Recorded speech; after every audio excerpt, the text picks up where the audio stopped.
Jared Garantano joining us back here on GameQuest as Tennessee's getting ready for Arkansas on Saturday. Bye week last week, of course, the big win over Mississippi State. It feels like ancient history now, Jared, but a couple thoughts on that game at Mississippi State. It felt like it was one of those just you're on the road in SEC play, find a way, survive and advance. That's what Tennessee did. What I was impressed with is, in that late in that fourth quarter when Tennessee had to score a touchdown, backs up against the wall, had to go get it. Tennessee went and got it. And big fourth down catch by Chris Brazel on that drive. Big third down conversion.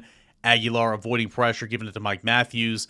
False start on 3rd and 1, backs it up, and then, throwing in front of the sticks, and Braylon Staley goes and, runs over a guy and gets the first down. Then, of course, Aguilar calls his own number and gets in the end zone. I was really impressed with how Tennessee won that game in the end, but specifically that drive.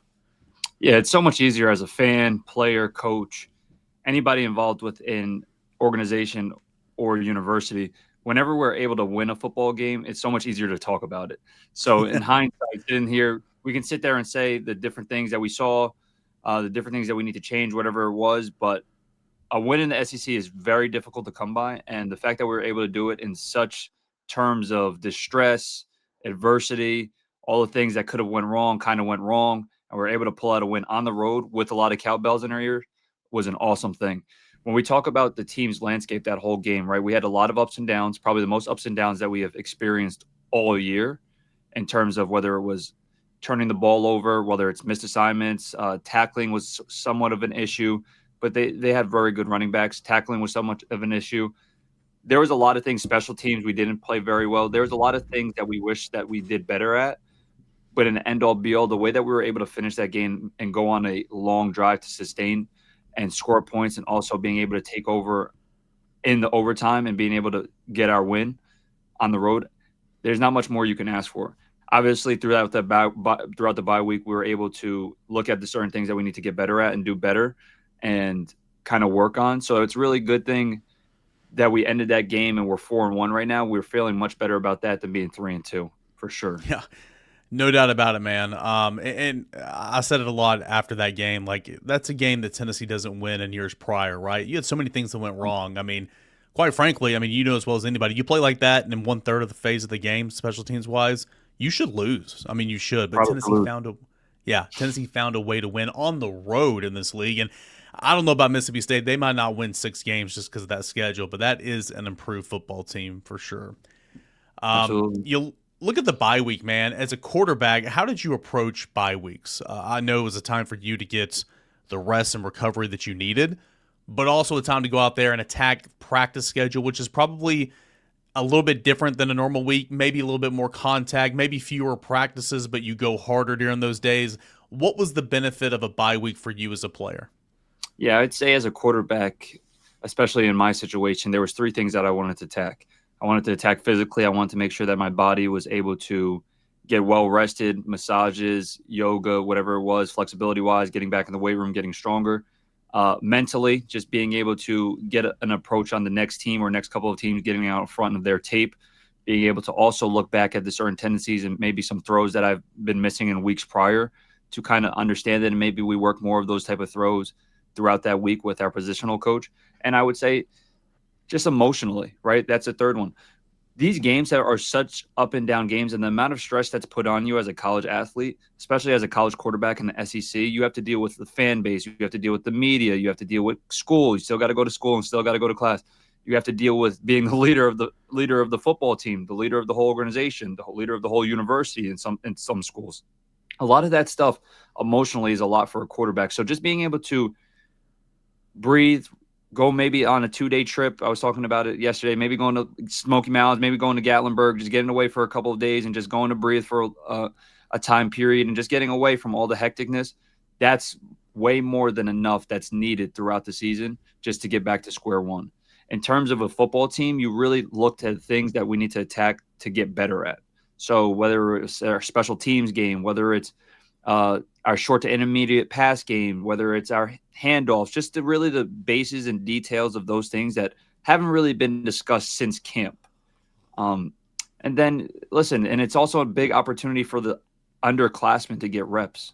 So like when you're sitting there, the underclassmen throughout practices, they're really turning to scout team guys, The positional coaches don't really spend much time with them just because they may not be playing, or it might not even be underclassmen. It might just be upperclassmen that are maybe twos or threes.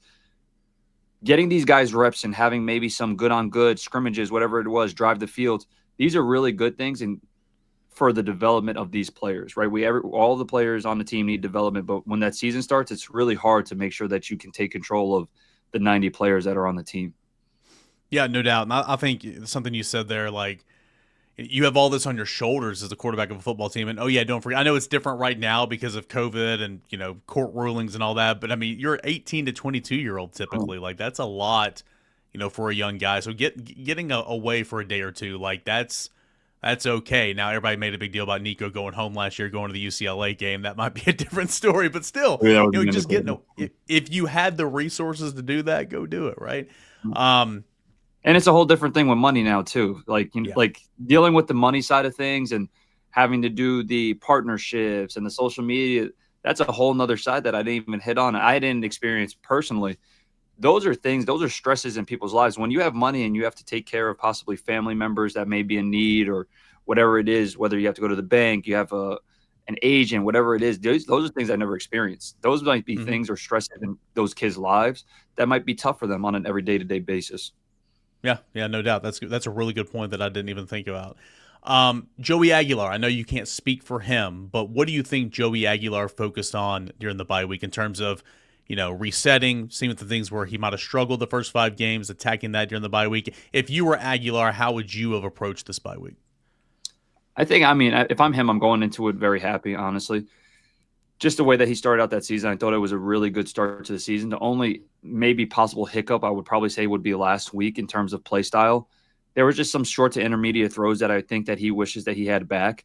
And those are throws that he can absolutely make. That's not a talent dispute. That's not anything. Those are just maybe some things that maybe the footwork wasn't right, maybe a short arm, maybe just eyes throughout the progression weren't as right, so the feet didn't follow. So I think just for him, just getting back to the basics and continuing doing what he's doing, continuing to be accurate on those short to intermediate to making sure that those are catchable footballs within the frame of the body. And then obviously just continue getting work with these receivers, right? Like this is only week 6 and he's still only been here. We keep talking about it, but he's still only been here 3 months, 4 months, whatever it is out of the year.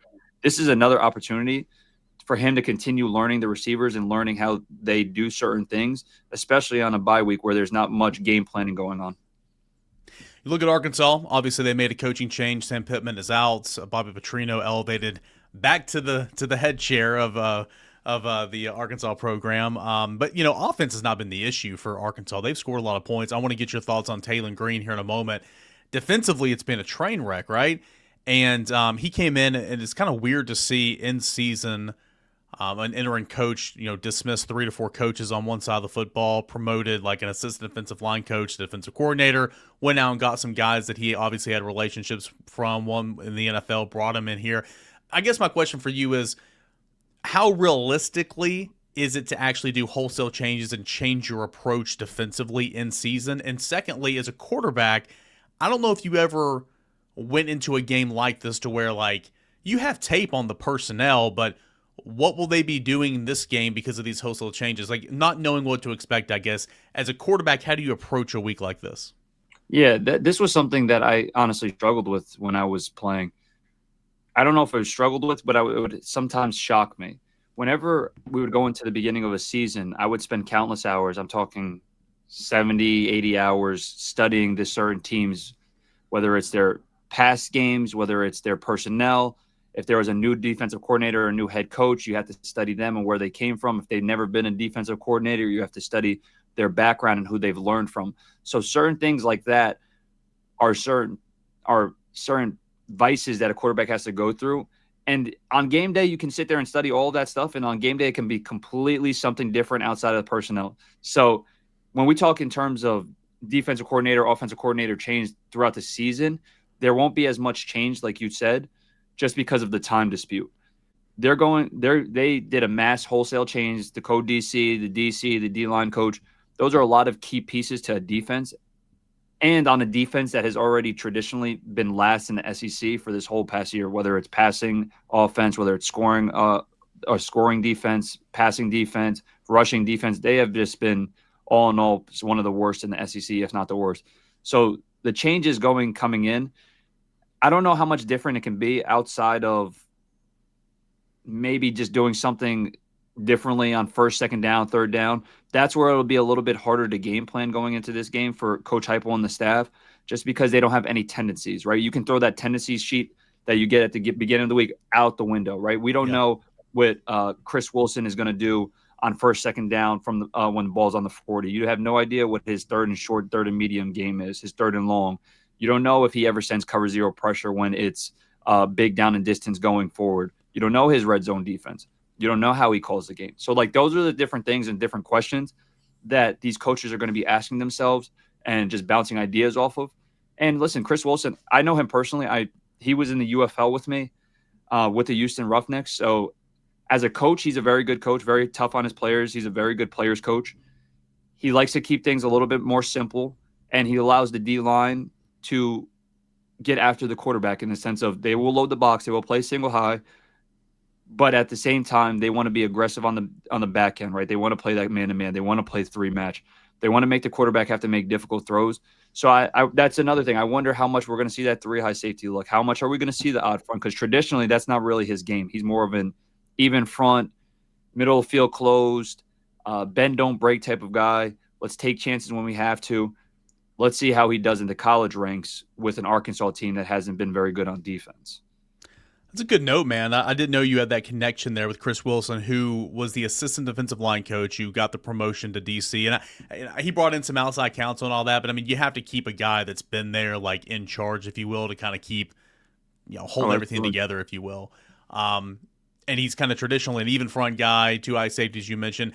Because I was going to say, like, I don't know. I think verbiage is going to be the same. I think you're exactly right. Tendencies is where it's like, okay, well, what's going to go on here? But knowing what Arkansas did to Tennessee last year and the success that they had against Tennessee last year, I would kind of start from there. And that's that odd front three high safety look. If they show that at points in times, or, if Florida shows that, or whoever, down the line as a quarterback, what is so difficult to navigate in that regard? You can start from the front and then work yourself back to the three safeties. Yeah, when you're looking at, as a quarterback, whenever you get confused or you see something for the first time, traditionally you're just supposed to go by your rules. But it's so much more difficult when you're trying to process within a 15, 20-second play clock in your mind when you're trying to see different things and trying to understand what they could possibly be getting into. The good thing about the three high safety look is Georgia ran that probably 5 to 6 times in our game a couple of weeks ago versus them. So they were able to play a sort of three high safety look when they played three double buzz, or when they played Tampa 2 with the middle safety playing that whole player. So we've seen it, which is a good thing for Joey's eyes. It's a good thing for the eyes of the receivers, just understanding landmarks, spacing. But when you go into a game and you don't really truly know what that defense is going to do, it's going to be more about progressional reads. So we do a lot of that where we go pure progression down the line. So we'll go 1, 2, 3, 4, which, listen, last year I remember there was a clip where we were talking about possibly throwing a swing route from Nico. That was going to be his fifth guy in the progression. Did he have time to get there? Yes, but being able to have the time and going through a fifth progression might be tougher. But being able to have those sort of plays in a defense that you don't truly know what's going to be out there is perfect, just because you don't have to sit there and guess, should I work this side? Should I work that side? What if they roll down? I got to be able to notice that post-snap. The read always stays the same with pure progressions, and especially with RPOs, your read's going to stay the same. You're going to be keying that one defender. You're going to be counting the box, how many players are in the box. I'm looking to see this game how simple Coach Heupel keeps the game plan for Joey, just not knowing. And then in the second half, when we go into halftime, seeing that change from the offensive staff, saying, all right, let's go do this. Let's go attack here. This is what they're doing. This is their MO. Let's go get after them. The first couple of possessions might be a little bit difficult because we don't know. But we also have a lot more. I feel like we have a more talented team offensive compared to their defense. So also, I mean, listen, if we can rely on our run game, that would be awesome too versus 3 down front. Yeah, I mean, at the end of the day, I mean, Tennessee has the best offense in the SEC right now. So, like, this is very coach speak, and I recognize that, but it's kind of like, just focus on yourself, go out there, play to your principles, go out there and do your thing. It shouldn't matter, especially against a personnel grouping that, like you said, has been so far this year in the cellar of the stat-wise in the SEC. Also, odd front, from a quarterback's perspective, I mean, not every single time, but typically in an odd front, you got somebody coming from somewhere. And so pre-snap, it's like you're trying to figure that – you got to be, I guess you got to be knowledgeable and know, like, hey, I see what I see right now. There's going to be another one at some point. So that's just another thing you got to be thinking about. Yeah, you're looking at safeties capped. You're looking at if the linebackers are bossed over, which means if they're going rotated strong a certain way, can the safety roll down here because the linebackers are positioned this way? Let's look at the front. Is one side have a wide 5 technique, whereas the other side might have like a 4-eye or a 4 tech looking to slide in or slant in. All those different things are happening in a span of 20 seconds super fast. That's why Coach Heupel's offense is so awesome, because it's super hard to disguise pressures and super hard to get into a groove defensively with the space, with the tempo, especially with the things that we do this year with our run game and our RPO and also our play action pass with the guard pulling. So all these things for a traditional offense might be difficult. For our offense with Coach Heupel and with the way that they do things now, it might not be very difficult just because of that pace and that tempo, and also how much space we have with the receivers on the landmarks. Yeah, Tennessee's always going to go fast, but I think in a game like this with all the change and all the unknowns and all that, that's where you just go, hey, we are going to go warp speed here. Tempo, tempo, tempo, tempo, tempo, and not even give them a chance. Yeah, and you just listen. The first couple of drives might be up and down just because we might not know schematically what they're doing. So the plays might not be the best at that moment, but as soon as we find a rhythm, as soon as we're able to find out what they want to do, then we are able to attack and get after them. All right, man, I told you 15 minutes. We're already at 17 minutes, and I have 2 questions left. I know you don't mind. So I want to get your thoughts on Taylor Green. I think that dude's a baller. 6'6". Like, he's going to play in the league, right? And he's got a good arm. Stats are really, really well. His ability to run, he's second in the league in rushing yards gained this year, which is I don't want to say underrated part of his game because I think it's pretty well known.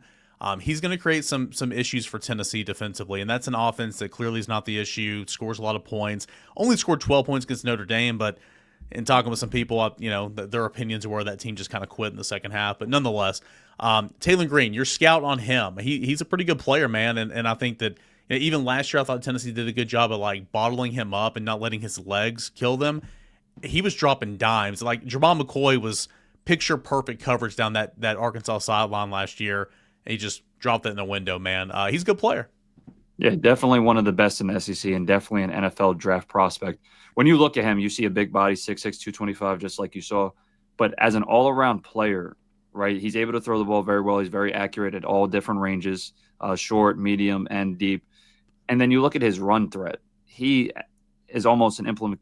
Like he's like, I don't know, I was going to throw out there. He's almost like a fraction of what Cam Newton used to be in the terms of like a physical runner, super downhill. But also he runs fast. Once he opens up that stride, he's very difficult to catch. So they have one of the top players in the country, especially statistically. I think he averages the most yards per game out of any player in the whole country. When you look at how to bottle him up, you just have to have super good gap integrity. You got to be able to sit there and make sure that we're rushing the passer, which we were able to do versus Mississippi State, 6 big sacks, which we needed that. And we got to stay traditional with sending pressures on good downs, right? Maybe a QB spy on a passing down whenever we want to play man-to-man. Because I will say this, their wide receivers, especially with the injury of their number 1 receiver, their wide receivers aren't as good as we've seen in the past. Maybe we're able to play more man-to-man, especially no matter if we have our starting cornerbacks or not. But we may have to make sure on certain downs and distances that we have a quarterback spy, and that quarterback spy might have to be Boo Carter, or it might have to be a safety, because if you're trying to run after Taylor Green at linebacker, you have to be a special athlete. We might have that. We might have that personnel wise, but me personally, I'm putting in my mind, if it's somewhat third and long or third and medium, I'm going to go out there and put a safety on him as a spy. Make sure that we have QB contained on the outside, super wide 5s, and make sure that he's going up in the pocket. And if he's going up in the pocket, we're going to have a spy waiting for him. But listen, as a team, Taylor Green can run the ball. Mike Washington, very good running back as well. We got to be able to corral them and stop them altogether, just because that offense can score points. They haven't did so recently, obviously, in that Notre Dame game, and they've had some woes in the second half of certain games. But all in all, at any moment of time, they can get hot and score some points. Yeah, you're right. Second half in those games, like the point production looks good, but it's been a lot in the first half, and so that's a really good point. You brought up QB spy. You can't live in QB spy, obviously, and you got to mix some things up, right? Linebacker, star, safety, whatever. As a quarterback, what type of spy gave you the most issues? Because I know that there's different ways you can spy the quarterback, but as a quarterback, which coverage or which scheme with a spy kind of gave you the most issues? I think I would say this as a quarterback scrambling. I thought that scrambling through stunts was the hardest thing to see as a quarterback. Just with whatever it was, a TE, ET stunt, whatever it was. If they were sending nickel pressure with it, being able to see and feel that if your offensive line gives penetration up, it's super hard to scramble and figure out where you're going, especially if they have good contain on these stunts. But if our offensive line is able to continue to play super well and stop the stunts of defensive line teams and handle these certain pressures that they may be showing, it might be a little bit difficult. Me personally, if I'm that Arkansas team, I'm looking at our film and I'm seeing the only time that our offensive line possibly has a little bit of trouble is when they stem late, which Mississippi State did on some of the run game, and when they have a linebacker walked up and they send pressure elsewhere, right? So if they can mix it up, they might cause some problems for an offensive line. I think that's what we should do. Try to get their offensive line eyes down, stemming late, making sure we give them different looks. And then whenever that QB spy is, of course, when you see man-to-man, whether it's one hole or any type of one robber, any type of spy that's able to creep up towards the line of scrimmage makes it harder on a quarterback. If that spy is further back, maybe at 5 yards, you're able to almost make him miss or get away from him with your speed. If he creeps up on the pass and he kind of does what Georgia does and they kind of somewhat get to the line of scrimmage post-snap, it's hard to make that miss because he almost looks like he's in the fold of the rush lanes. It's a really good point. Really good point. And on the stemming as well. And you want to piss off an offensive lineman, stem all game long. The Dan Lanning school of thought right there. Last thing, man, I know you've mentioned several of these already, but if I said, hey, Jared, give me your top, 1, 2, 3, whatever, keys for Tennessee in this football game. Not necessarily even keys for victory, but keys to keys to victory, keys to win, but keys to get off to a good start. What are those keys for you? What are you looking for in this football game from Tennessee? I'd like to say my first one would be run the ball. I think that when we were very efficient running the ball in the first half of that Mississippi State game, they made some changes in the second half and they were able to do certain things. So we got away from it quite a bit. We relied on Joey more. I think going into a game with the unknown of how the defensive coordinator is going to play us, being able to sit there and have a really good run game, continuing to throw our RPOs if it's a bad look, I think we have to institute that to the best of our abilities.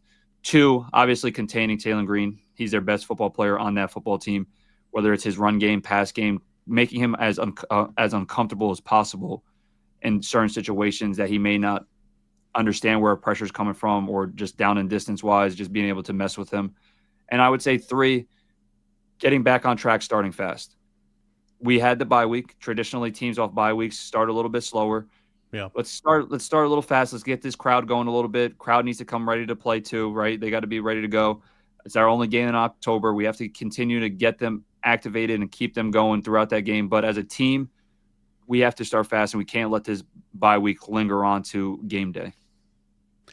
Jared Garantano, former Tennessee quarterback. He's been in the huddle, been in the helmet, and of course played a lot of football in this stadium. He knows what he's talking about. Great stuff, man, and really enjoyed the insider perspective as always. And we'll have you on next week as we get ready for the 3rd Saturday in October. Should be a good one. Big one. Thanks for having me, Eric.